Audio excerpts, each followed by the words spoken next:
days and pleasant nights, fellow travelers along the path of the beam. I am known on this level of the tower as Jaime in Fuego, and if it please you, join me here for a bit more palaver on Hail to Stephen King. That's right, you can just call me Fuego for short, and I welcome you very cordially, as always, to the horror show here and my weekly Psy King program that is just my pleasure and honor to have brought nearly 200 episodes of You Too. And next month in December, we are actually going to be switching just as a special gift to 2 episodes a week once again, just so that I hit that awesome number of 200 here in the year of 19. The 200th episode is going to be the final of the year, and it's, I have something very special planned. It's also going to be a live episode as well, so I hope that all of you can take some time out during your holiday celebrations to tune into that. But today, we are here to talk about one of the earliest Psy King things that I actually ever remember watching, and that is none other than Tobe Hooper's Salem's Lot, the original 1979 miniseries, which this month of November celebrates its 40th anniversary. It was a 2-night event, 2 different Sundays actually, so Sunday, November 17th and Sunday, November 24th, and there's all kinds of other anniversaries this month, so that's why I'm doing this a little earlier than normal. Later on in this month, we also have Gwendy's Magic Feather, which is not a Psy King book, but it's by Richard Chizmar, and it's his continuation of the Gwendy's Button Box story, and so, yes, that comes out on the 19th of this month, so that's another thing. So, yes, I'm doing this a little bit earlier than I typically would have preferred to have covered it, but, yeah, it's just barely over 3 hours, and it was a 2-night event, and it's not going to be for everybody in the fact that it is lengthy, slow burn, just gothic horror with just a surreal tone and just a building sense of dread. And some people may also find some of the acting a little bit hokey in this because it's very much of the 70s, albeit it's at the end of the decade that this was on CBS, as a matter of fact. So this was not a theatrical release, as I mentioned. It was shown on 2 consecutive Sunday nights, and being also the fact that it was regular television, you're not going to see like the type of gore perhaps that you would want. And in fact, in 1987, Larry Cohen did a Return to Salem's Lot, which was like a very pseudo other level of the Tower sequel to this. And I did cover that film on a series that I did for the last year and a half or so called Films That Forgot the Face of Their Father. Return to Salem's Lot was not based on any sort of pre-existing stuff that King had done, and King did write kind of a epilogue of sorts called One for the Road, which is in Night Shift, and it's fantastic, and it basically gives you an idea of what happens with the town after our 2 lead characters, depart and are on the run from presuming vampires. But I'm not here to critique pseudo-sequels. This was also remade in 2004 with Rob Lowe, and they made so many changes, and I just really did not particularly like it. And also, just in case you're not informed, James Wan is working on producing another remake/reimagining, so supposedly coming out sometime in late 2020, although that could obviously always change, and it gets shifted up just a little bit to early 2021. So, yeah, one of King's most celebrated stories, it was the second novel that he ever published after Carrie. He'd done lots of, shorts here and there and whatnot, but, it's really, for me, where King found his voice in a lot of ways as far as, taking things that inspired him from the past, reformatting them, giving them his own flavor, his own spin, and the book is tremendous. The book is probably, it's still in my top 10. It used to be in my top 5, but as time has gone on, I don't know, those Dark Tower books have just really pushed themselves to the forefront, and so Salem's Lot is probably in the 6 or 7 position at this point, but it's not going to depart from the top 10 because it's a story that ever since I first saw it, being rebroadcast on TV, and then in turn going and reading the novel, it's a great spin on Dracula, and that whole I love vampire stories. I mean, you guys know that I'm a damn peer in my damn band, Chiron, and so yes, I've always enjoyed just anything of the vampiric variety, and this is despite the slowness of it and everything, and it's still such a beautiful looking film. Tobe Hooper, who did the original Texas Chainsaw Massacre. He did the sequel to it, obviously, but also things like, I mean, he did everything from Life Force to the remake of Invaders from Mars to Eaten Alive in the Funhouse, and he even returned to Psychic Adaptations in the mid-90s with The Mangler with Robert Englund. So, I mean, he is very well celebrated. A lot of people probably in the mainstream know him the most for Poltergeist, although there's still all of those like behind the scenes rumblings and rumors that he didn't actually direct it. It was actually Spielberg like was on set and was like just taking control. And despite the fact that Tobe got the credit, it was really more so Spielberg's film than anything else. And so aside from all of that, though, yes, Tobe recently departed this plane of existence, unfortunately, but a very heralded and celebrated director, iconic as far as horror goes, legitimately. And he directs the hell out of this movie. It is so just, I mean, between some of the set design and just the surreal, like just slow, you know, kind of just brooding tension of it, as I've mentioned previously. And so, yeah, it's a great looking movie, and I mean, okay, if I'm going to follow the proper tropes here on the horror show, when we do review a film, overall impressions and stuff. So, overall impressions, I still feel like this film really holds up. The runtime may just, you know, the fact that it takes almost an hour to actually get to anything really happening, but it's really crucial in the fact that you get to know these main characters, and it's very well acted, as we'll get to here in a sec, but yeah, overall impressions, I could definitely see why people, especially modern, shorter attention span peeps who are used to like little blurbs on YouTube and stuff like that, they might find this movie a little boring, but I still find it incredibly compelling, and it's still one of my favorite Stephen King adaptations. Yes, I wish there could have been more gore and stuff like that, but I mean, I will never forget the scene of, you know, the younger Glick kid coming to the window and the smoke, and just, it's genuinely creepy, and the film builds tension very well. And so, yes, I could see why it wouldn't be for everybody, but I still find it, I find it a classic. You know, it really truly is. And so, story, and there are, obviously, even with the 3-hour runtime, there's a lot that's kind of skipped over, and characters that don't get fully fleshed out the way that you do in the book. That's to be expected, it's understandable, and in many ways, it's forgivable. And I'm not going to sit here and just do, you know, super Salem's Lot comparison, critique, and, you know, I guess gripe session about, you know, stuff I'm mad that, like, it's a bummer we get pretty much no Father Callahan in this movie. I think that he's only mentioned by name once, and it's near the end of the film after they go to get holy water, and he's not there because he's already had his encounter with Barlow and stuff. But yeah, the story is still, even with being shaved down to a degree, it's still quite compelling. And so the comparisons officially end as I go into story. But one thing which is novel faithful, but I feel like it kind of takes away the stakes a little bit. The stakes, it lowers the stakes a little bit. That's my little popsicle stick pun for you know, the proceedings here. But yeah, it does take the stakes away just the tiniest bit when at the very beginning, just like in the book, you have Mark and you have Ben Mears, our proverbial writer, who is the main character. And Mark Petrie he almost becomes like a pseudo-surrogate son of sorts as things go on. But yeah, we see them at the very beginning in Guatemala, and they're in this church, and then after those first couple of minutes, it says 2 years earlier, and so it does, you obviously know they're going to survive this scenario, and it does take a little bit of the dread out of the situation in that regard, and that's novel faithful, and so that is something, while, I mean, I'm glad that they, you know, properly, you know, put it to the screen. It does just, you know, they're going to make it. And all of the other characters, the secondary ones, they're really, you know, the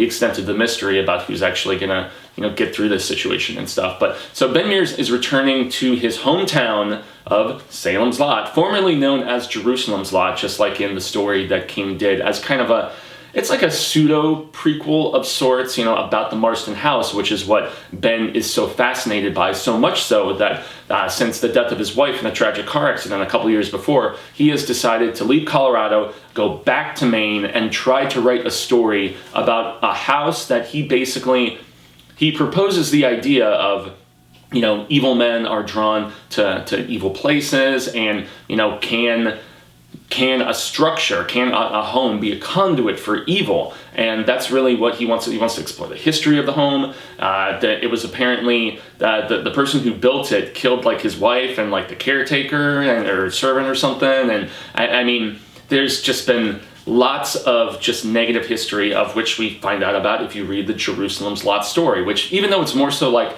a Lovecraft type story, and the fact that there's references to like hearing the rats in the walls and things like that, if you dig Salem's Lot the film, and maybe if you only read the novel and haven't read this kind of prequel prologue-y thing that just, it shows you why evil might be drawn to this place, because of the fact that the entire town of Jerusalem's Lot was like sick and messed up and inbreeding and all kinds of craziness. And then One for the Road obviously being that little epilogue that I mentioned. But yeah, definitely check out Jerusalem's Lot, because the short story just gives you more insight as to why this home and this town would be a conduit for evil, and why you would have this person, Barlow, this vampire, and his familiar, if I'm going to use what we do in the Shadows terminology. Yeah, so Stryker is basically the human front, almost like the Igor of sorts in this situation. And so, yeah, these two guys show up on the scene at about the same time, being Ben Mears to research the home, and then Straker, I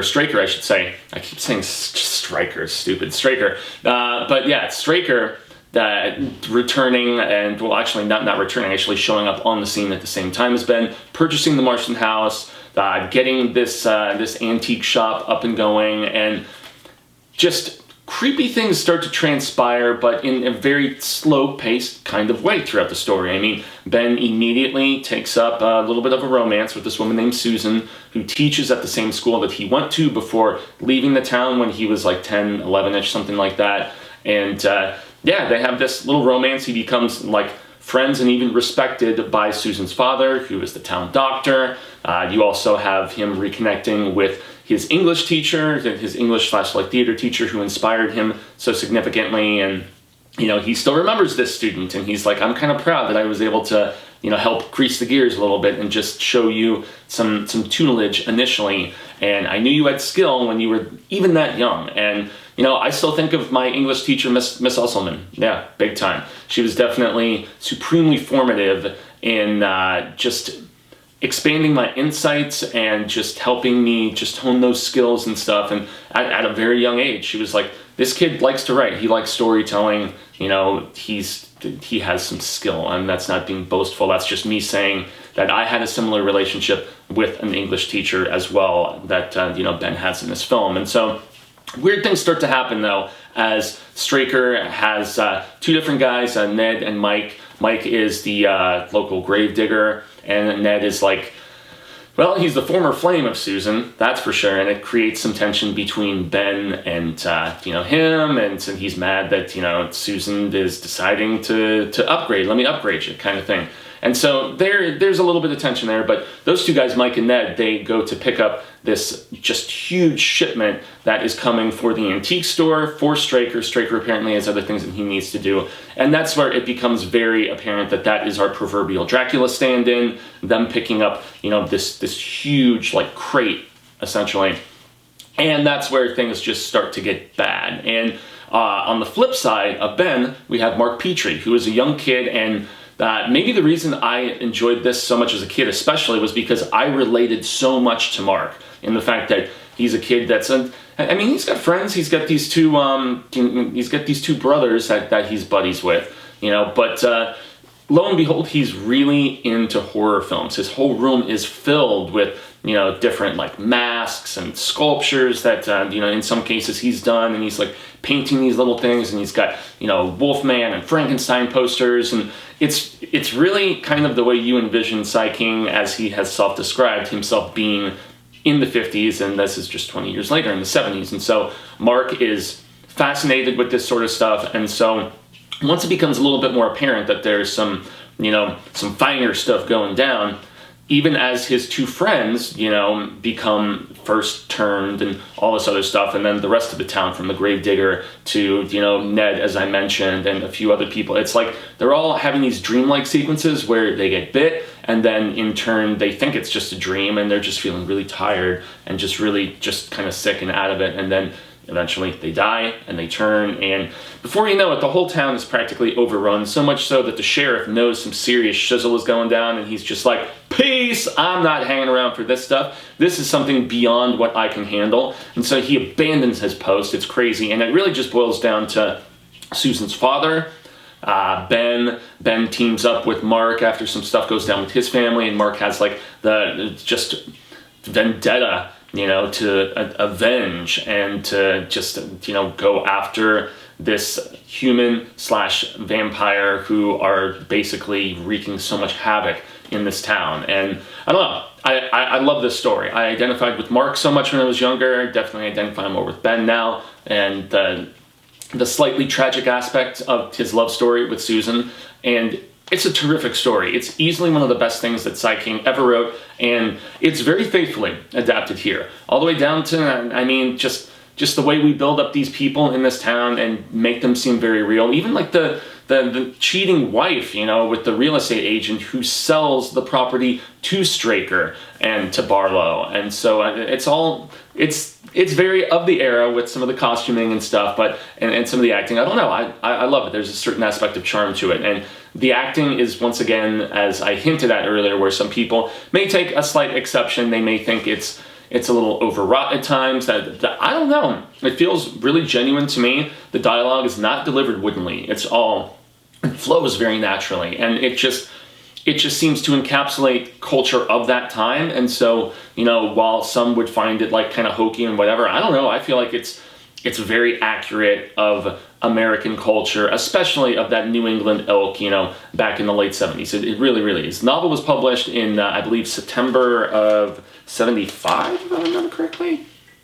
October of 75. Okay, so I was almost there. September of 87 for the return to Salem's Lot. But I just really dig the whole idea of a home being a conduit for evil. And so performances by our Ben, he's great. You know, Mark is great. I like the teacher character, Susan's father, the doctor. And Susan exudes, this actress, there's an essence of elegance and sophistication, and she's not sexualized, which I truly appreciate. Like, you can tell she's a classy lady, and yeah, her love story with Ben is very, like, they have genuine chemistry, and it's really cute. Even when he goes to see her at school and he's like, hey teacher, can I carry your books for you?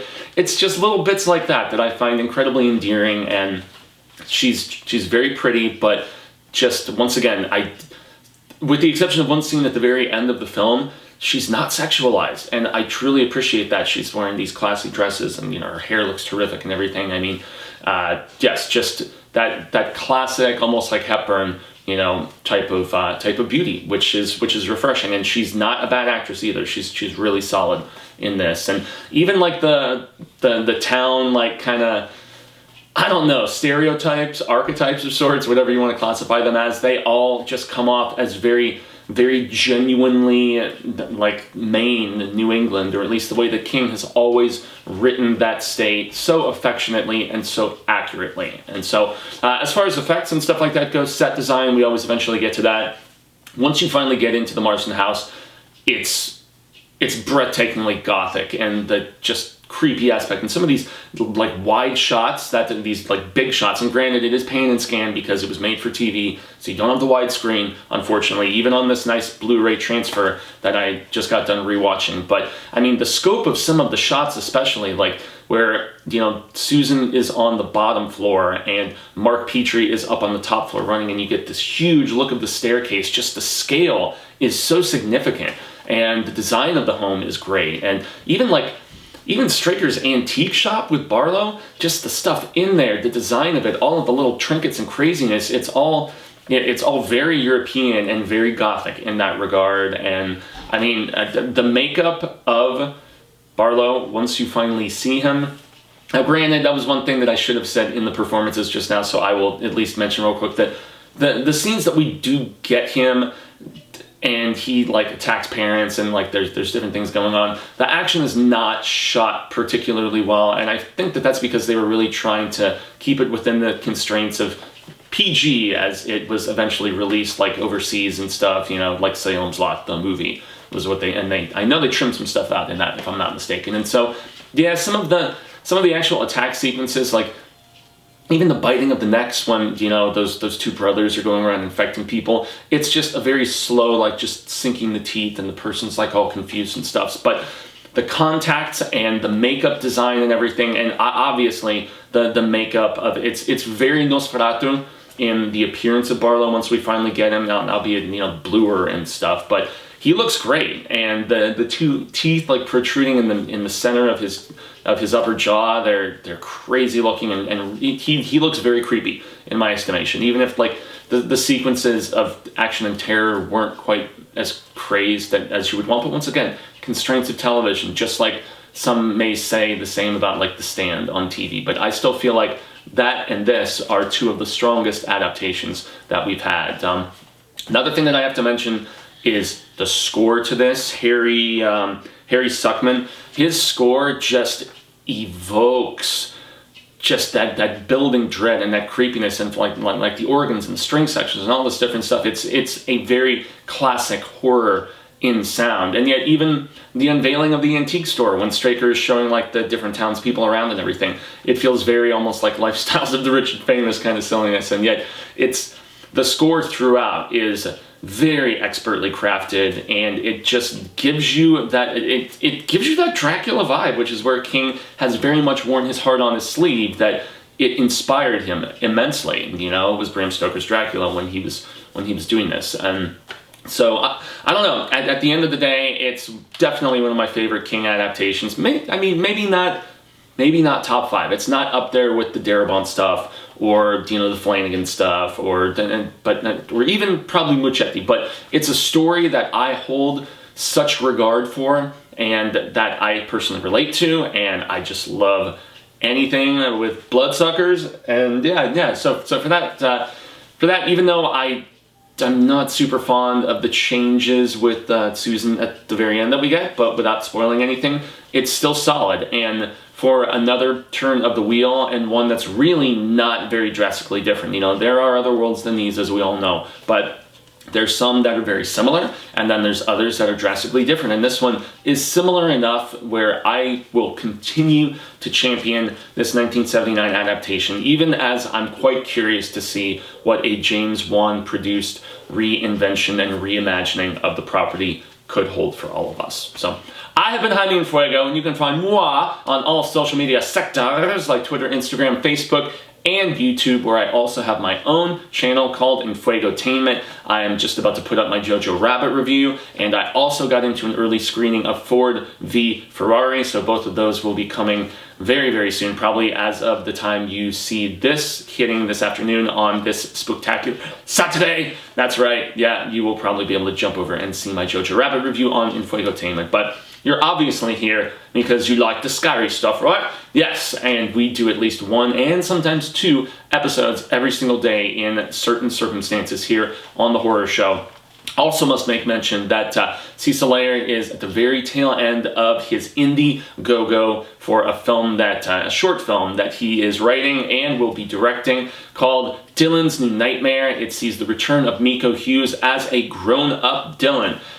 We're talking some serious Dr. Sleep vibes here, right? Yeah. Dr. Sleep is awesome, by the way. Make sure to go and check that out. But also check out Cecil's Indiegogo. My band Chiron has a song that is going to be featured in the film next year. So that's very, very exciting. The Wicked One also did a song. So it's like more of the rap metal variety, whereas ours is more of like the full-on, you know, just like head nodder, like classic-y metal stuff. So, but it's a very cool project. The script is badass, and there's a reason why both Womp Stomp, which is none other than the people behind Never Hike Alone, you know, shout out to Vince DeCenti in that regard, and also Renee Rivas, who did The Spirit of Haddonfield. Getting those two talented people together with Cecil to make this is validation in and of itself, and why we have the return of Miko.